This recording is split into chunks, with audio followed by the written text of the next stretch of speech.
Paul George, the Clippers all-star forward, has just signed an extension that will guarantee him over $226 million over the next 5 years. His agent, Aaron Mintz of CAA, tells me it's a 4-year extension, essentially. 4 years, $190 million.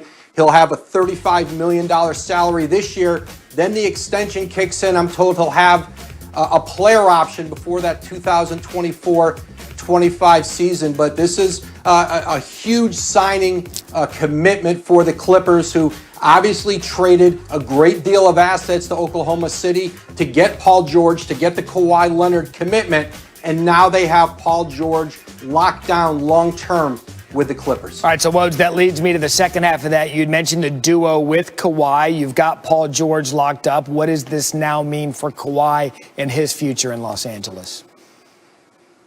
Well, Kawhi Leonard can't sign an extension until after this coming season, but these are two players who wanted to play together, who certainly know they have more work to do with the Clippers to try to win a championship. But they continue to be committed to each other, to that Clipper organization. And Paul George for LA, he was ultimately the key to getting Kawhi Leonard, getting that trade with Oklahoma City. And it's pretty remarkable when you think it was just 6 years ago Paul George had that devastating leg injury in Las Vegas with Team USA. People wondered, would he be an elite player again?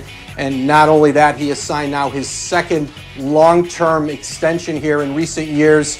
4 years, $190 million on this extension. Overall, 5 years, nearly $226 million, Matt. Woj, as you know, in the NBA, it is about your superstar duos. And right now, the Clippers are in a very good position, locked up with their superstars. The Clippers open the preseason tomorrow night against the Lakers. Woj, thanks for hopping off with us. Good stuff. So Paul George has certainly been one of the league's best in recent years, one of 5 players to average 20 points, 5 rebounds per game in all 5 seasons since 2015 and 2016, a list that also includes Anthony Davis and LeBron James, who together just won a championship, and of course James Harden, who right now is TBD. All right, bottom of the hour. Time now for half-hour headlines. Plenty to get to in the back half of this show. Yeah, and a great football game tonight. The Patriots and Rams meet tonight for the first time since Super Bowl 53. That game wasn't so great. I expect tonight to be a lot more fun. Both teams have now just 17 players who dressed for that Super Bowl game on their active rosters today. The key is, though, that the Rams did keep their key pieces. The Patriots, of course, did not. Cam Newton is listed as questionable, but Adam Schefter, of course, just said earlier that he does expect him to play tonight. And taking a look at the Rams and Seahawks remaining schedules, both currently 8-4, but the Rams own the tiebreak and based on head-to-head win percentage. However, the two teams do play each other again in Week 16 in Seattle. The Rams are currently favored by just 1 point, according to ESPN's FPI. All right, Paul George just got his millions, and then now there's the $1 million question in Milwaukee. We know Giannis is going to get his, but when and where? The Greek Freak won't shed any light on his long-term future, saying it's up to his agent to get it done. Giannis does have until December 21st to sign that 5-year, $228 million super max extension in Milwaukee. Here's what he said. It's not on my mind. What's on my mind is playing basketball and improving every day, and that's what's going to be always on my mind. And that's what I've been doing since day one, and it's never going to change. I can guarantee you that. If it's year 8 or year 25, it's not going to change. Obviously, it's something that stresses every player out off the court about agents and contracts. I'm not that focused on that, and not that I don't care about it. Obviously, I care about it. It's a very big decision. My life, probably one of the biggest decisions I'm going to make. But I just let my agent to focus on that, and I'm going to focus on getting ready on Saturday to play the first preseason game. All right, so the Bucks can definitely give Giannis what other teams can't. That'd be a 5-year, $228 million deal with an average annual value of nearly $46 million. Deadline for that deal, as I said, December 21st. Meanwhile, signing elsewhere next offseason would mean only 4 years for $145 million, reducing his average annual value by nearly $10 million.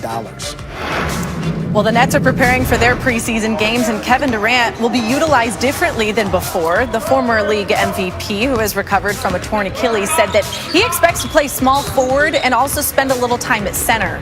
First-year head coach Steve Nash is encouraging his Brooklyn team to play positionless basketball.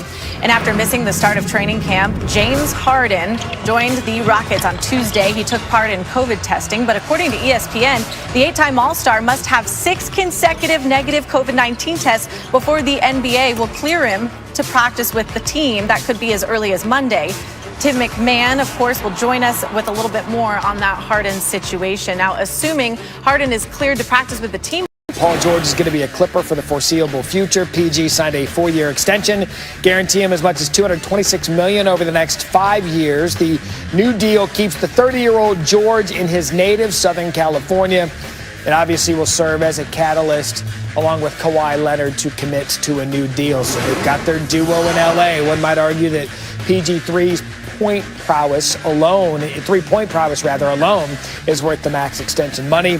One of 7 players to knock down at least 1,000 threes over the last 5 seasons. Others include James Harden, Damian Lillard, and Steph Curry. Now, you came to us by way of Los Angeles. Yes. Did you ever consider rooting for the Clippers? Were you a Lakers person? it was the Lakers. But we grew up Suns fans. We did. Grew up in Arizona, loved Suns, loved Charles Barkley. That was our era. But Tom Chambers, Dan Marley, Jeff Hornacek, Kevin Johnson. Come on, So bring good. it. Oliver Miller. Happy Hour is presented by Captain Morgan. Drink responsibly. Jalen and Jacoby is presented by Captain Morgan.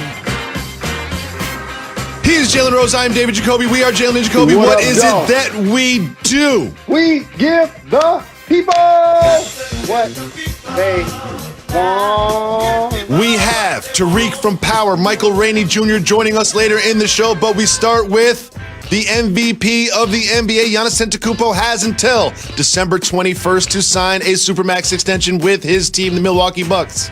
He had some media availability, and here's what he had to say about it.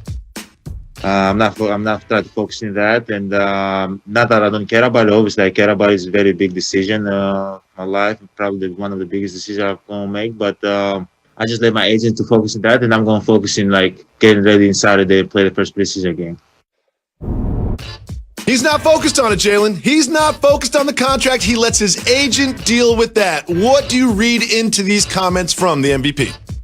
Well, Giannis is a professional. He deserved to be the back-to-back MVP for the regular season. However, once his team got to the postseason, Jacoby, they haven't met expectations. And he said a couple of things as somebody that's negotiated a lot of contracts in multimedia and as a player that should be alarming for Milwaukee Bucks fans. One is, I'm not thinking about that right now. Let me tell everybody something. If you have $200+ million on the table at any point of your life, you're thinking about it. Yeah, You're thinking about it. I don't care how rich you are. I don't care how good you are at basketball. That's $250 million. You're thinking about it. The other thing is talk to my agent. Like that one right there, that's like almost like talk to the hand. In other words, we're going to get out here and play basketball this year. We're going to see if we go farther than we did last year. If we don't go farther than we did last year, unfortunately for me and my fandom, he's going to fall into the category of notable, great, all-star, current NBA players that have switched teams over the last couple of years, Jacoby. Well, here's the thing, Jalen. There's no reason for Giannis to sign that deal. Now, you discussed this. Now, this is something that bothers you. Why does it bother you that these big players switch teams? Well, all situations aren't created equal. Kyrie Irving was trying to find a home. When he left Cleveland, he left Boston, and he landed with KD with the Nets. Russell Westbrook was an MVP a handful of years ago, Jacoby. He's going to be on his 3rd team in 3 years. Paul George wanted to return to Cali to team up with Kawhi Leonard. And Jimmy Butler was looking for happiness. That's all he didn't get it in Chicago, didn't get it in Minnesota, didn't get it in Philly. He found it in Miami. But Jacoby, what changes the landscape of the NBA is when you have MVP level players, champions, finals MVPs, superstars changing teams. That really affects the dynamics of the league. Ask Oklahoma City. Remember we used to talk about them? We don't talk about them no more. You know why? They don't have Russ, they don't have KD, and they don't have Harden. That's just how this game works.